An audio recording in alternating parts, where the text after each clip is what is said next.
Pues Luis, si me estás escuchando ya, sí que te quería preguntar por una primera valoración de cómo se ha estado viendo a Lagarde, porque además previamente estábamos comentando el partido a partido por WhatsApp.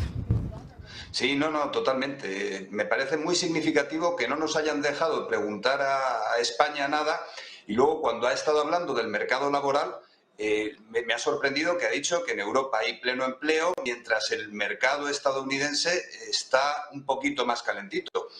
A Christine Lagarde la invitaría a que se diera una vuelta por España. Aún así, tengo, como bien comentaba antes José Antonio, multitud de sensaciones todas sobrepuestas. Marta.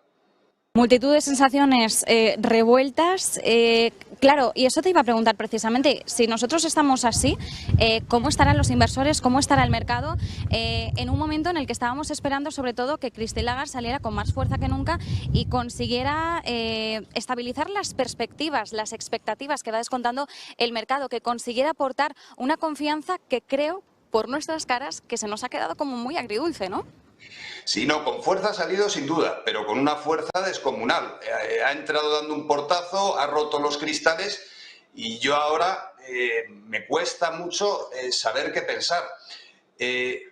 Esperaba la subida de tipos, sí. Esperaba la coordinación con Jerome Powell, también. Lo que pasa es que me preocupa mucho que se haya olvidado absolutamente de España. La sensación que tengo es de ver a una persona que está haciendo una operación a corazón abierto, ha dicho que va a ir efectivamente partido a partido, que nos quedan todavía 5 partidos más por jugar, que durante los próximos partidos va a seguir subiendo la inflación, está haciendo una operación a corazón abierto, viendo los datos en tiempo real, pero uno de los miembros de ese cuerpo que está operando, las piernas claramente están necrosadas y me da miedo de que llegado el momento decida amputar. Disculpadme por ser tan gráfico. Ese miedo que tengo quiero creer que lo están controlando con el instrumento de defragmentación, pero no pueden ser tan explícitos y por eso, Marta, creo que no te han dejado preguntar. Tengo una sensación muy... yo creo que necesito cierto tiempo para ir reflexionando. Sí, bueno, no sé hasta qué punto, ¿eh? Yo creo que al final esto es como siempre, en grandes ruedas de prensa pues dan prioridad a los medios habituales, sí, que normalmente suelen ser los medios grandes, los que suelen tener una presencia, pues un despliegue mucho mayor, ¿no? Esta al final ha sido como nuestra primera vez presencial de Negocios Televisión y al final yo entiendo también que suelen... al final dirigirse a las caras habituales. Pero bueno, vamos a intentar de todas formas nosotros abrirnos ahí ese huequecito y que nosotros también nos convirtamos en esas caras habituales, que al final también es lo que hay que luchar por tener una voz, ¿no? De todas formas, Luis, decías... Christine Lagarde ha entrado con mucha fuerza, ha casi roto cristales, ¿no? Con la fortaleza. Realmente estamos acostumbrados a los discursos de Christine Lagarde mantenerse muy en línea, ¿no? Muy al final, incluso a la hora de... reconocer que ha cometido errores, también Christine Lagarde, incluso en eso podemos decir que su discurso siempre es acertado, porque se la ve, o al menos intenta ella proyectar esa imagen de persona, bueno, pues de alguna forma que no le afecta todo el murmullo, todo el nerviosismo que pueda dar alrededor. Ella al final tiene también la obligación, como presidenta del Banco Central Europeo, de aportar esa robustez, esa solidez, aunque luego no sea tal, ¿no? Pero bueno, de puertas para adentro es una cosa, de puertas para afuera hay que demostrar otra cosa. Más allá de eso, ha insistido también, porque le han preguntado mucho los periodistas por el euro, evidentemente ahora mismo es una de las principales preocupaciones, pero ha insistido, el Banco Central Europeo no monitoriza el euro, pero sabemos que el Banco Central Europeo actúa intentando situar el euro a favor de la economía europea y en este caso pues intentando que se mantenga, que se sostenga la paridad o intentando apuntalarlo por encima de ese nivel. ¿Cómo ves ese mensaje de que no monitorizamos el euro?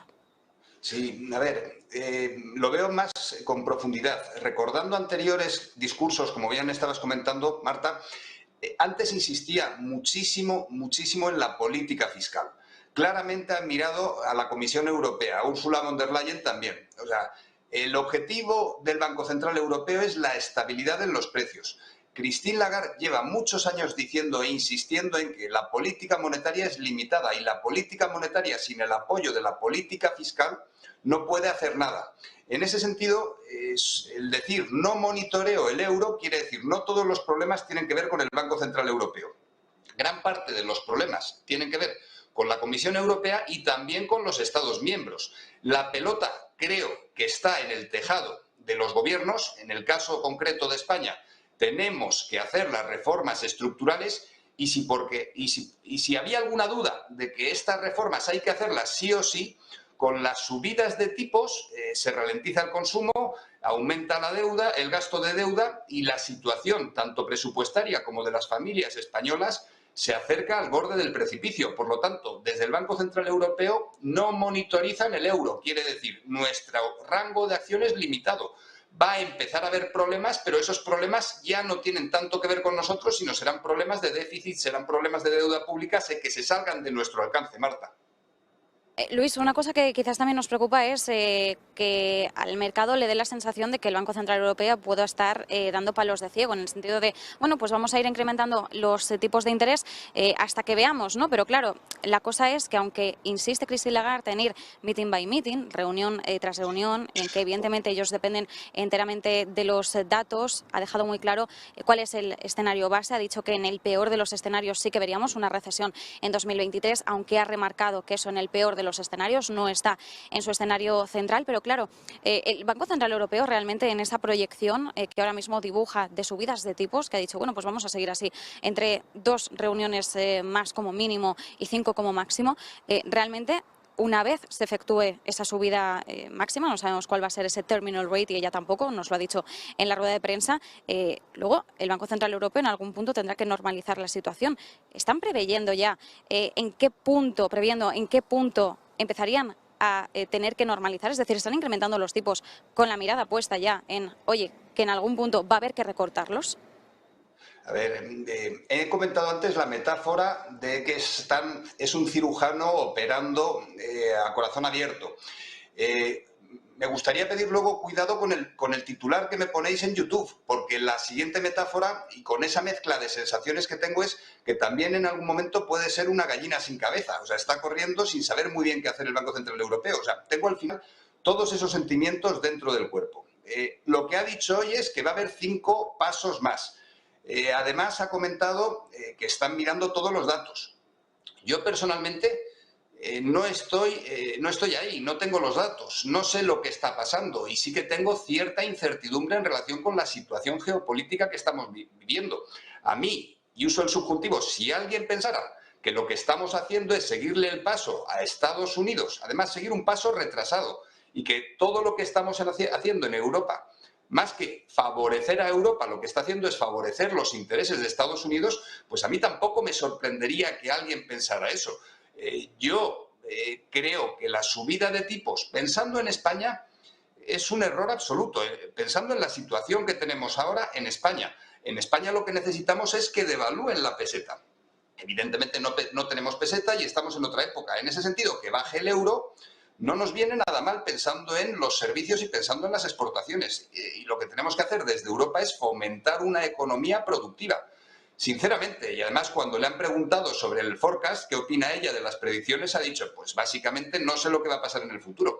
Yo creo que nadie sabe lo que va a pasar en el futuro. Quiero creer que estamos ante un cirujano experto que sabe lo que está haciendo, quiero creer, y de hecho lo creo, pero no me sorprendería que alguien dijera que lo que está pasando en Europa es una gallina o varias gallinas corriendo de un lado para otro, o gallinas y gallos, por aquello de lo de gallinas y gallos corriendo sin saber hacia dónde estamos yendo. Marta.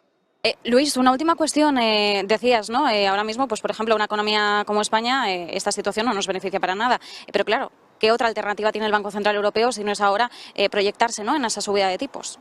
No, totalmente. Y además quiero creer que es lo que estamos haciendo. Se está acabando, están venciendo todos los bonos asociados con la deuda, con las inyecciones, con el APP y el PEP alemanes del norte de Europa. Y quiero pensar que esos bonos se van a dedicar a seguir manteniendo el sur de Europa. Pero es que además en España tenemos elecciones el año que viene. Yo no sé si en un contexto electoral vamos a hacer los deberes asociados con el gasto público que tenemos que hacer.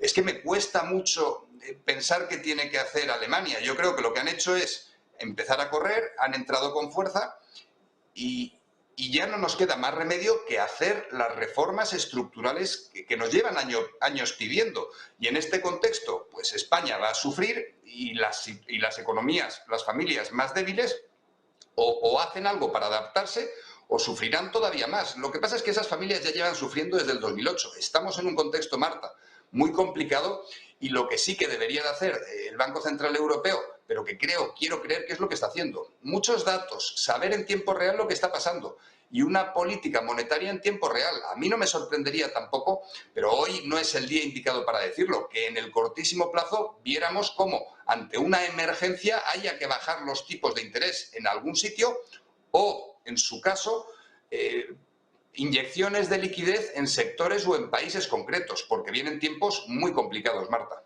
Tiempos muy complicados. Luis Garbía, como siempre, gracias por este análisis. Como siempre, nunca faltas en nuestras citas del Banco Central Europeo, así que yo te agradezco el análisis y, bueno, con cuidado con el titular, pero yo sobre todo me quedo con el hecho de que el Banco Central Europeo ahora mismo es un cirujano operando a corazón abierto. Un abrazo y muchas gracias. Muchísimas gracias, Marta. Un placer estar con vosotros siempre.